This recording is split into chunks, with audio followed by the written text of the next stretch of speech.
prenez le yaourt tous les deux? Moi non. Toi non? Ouais. Ok. Nectarine beige, coin et mûr.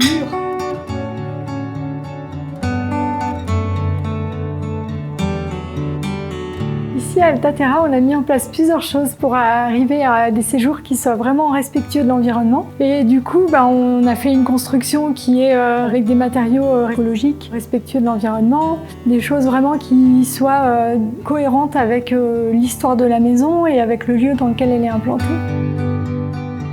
On utilise un fournisseur d'électricité qui est une coopérative qui fournit de l'électricité 100% renouvelable.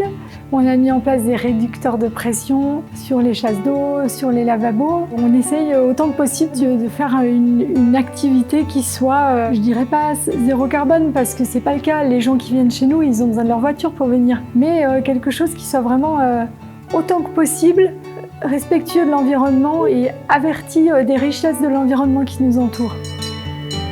On est arrivé de nuit lundi et effectivement on n'avait pas du tout imaginé qu'on allait se réveiller face à ça et ça fait plaisir quand on ouvre les volets le matin de voir la neige, d'entendre les vaches, d'entendre les cloches, donc on a vraiment de la chance.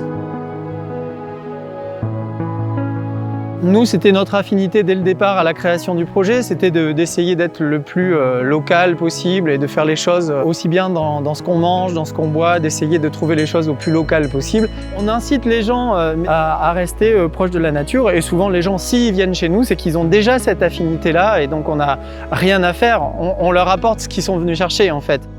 Alors ici, c'est un peu le must d'Altaterra qu'on a fabriqué il y a 6 ans. On appelle ça la cabane. En réalité, c'est une maison bioclimatique très cosy. Et ça, on l'a pensé avec des matériaux locaux. Donc les arbres qu'on a utilisés pour la fabrication du lit ou la banquette, c'est des arbres qu'on a coupés ici et qu'on a fait sécher, réutiliser. On a fait de la récup de chaises. Et le clou du spectacle ici, c'est que c'est super bien isolé. Ce qui fait qu'en hiver, quand il fait moins 15 dehors, eh bien, si c'est une journée ensoleillée, il va faire 20 degrés dedans. On n'a pas calculé le bilan carbone de la cabane, mais j'imagine que c'est proche de zéro, puisque comme tous les matériaux viennent quasi du coin, on est assez proche de zéro, et surtout en énergie, elle consomme quasi rien, quoi. La plupart du temps, les gens ils posent la bagnole le samedi et ils la reprennent le samedi d'après.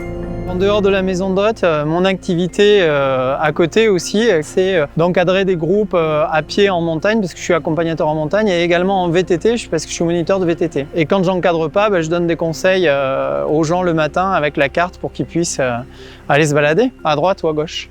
Tu peux monter par en bas, faire le sécheuse, et puis faire un bout de la combe de la vallée suspendue là-haut et redescendre par le chemin ici du col.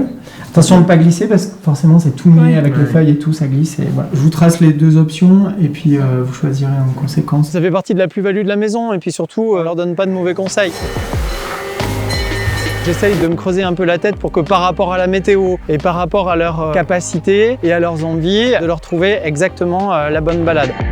Pour faire un truc comme ça, t'es obligé d'être bien dans ce que tu fais et d'être vrai et authentique parce que sinon ça marche plus et les gens s'en rendent compte et tu travailles mal. Oui, on est heureux. Voilà. On espère rendre les gens heureux aussi.